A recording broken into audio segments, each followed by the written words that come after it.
High, hello everyone, welcome back to another mini blog. কালকে বিকালে একটু গেছিলাম বাজারে মামাইকে নিয়ে, কারণ মামাইয়ের স্কুলের প্রজেক্টের জন্য কিছু জিনিসপত্র কেনার ছিল, তাই সেই জন্যই গেছিলাম।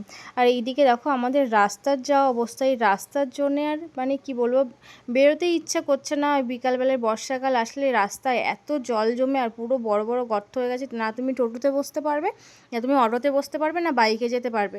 আর হেঁটে যাওয়া তো যাবেই না, কোনোভাবেই সম্ভব না। মানে এত স্লিপ হয়ে গেছে রাস্তা। তারপর এদিকে আমরা কিছু জিনিসপত্র সব নিয়ে নিলাম, যেগুলো আমাদের প্রয়োজনীয় প্রজেক্ট করার জন্য লাগবে, সেগুলো নিয়ে তারপর এসে ভাবলাম যে একটু ফুচকা খাবো। ফুচকা খাবো ঠিক না, যে খুব একটা ইচ্ছা ছিল না খাওয়ার। দেখবে যেই দিন তোমার খাওয়ার ইচ্ছা হবে সেদিন তুমি ফুচকা পাবে না, যেদিন তোমার সামনে ফুচকা থাকবে সেদিন আর খেতে ইচ্ছা করবে না। আমার সাথে তো এরকমই হয়।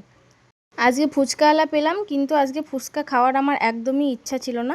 তাও ওই 10-20 টাকা খেয়েছি। তারপর ভাবলাম একটু চুরমুর খাবো। তাই ফুচকাওয়ালার কাছে চুরমুর বানানোর কিছু ছিল না, তাই এইভাবে আমরা বাড়ি ফিরলাম। বাড়ি ফিরতে বেশ সন্ধ্যা হয়ে গেছিলো।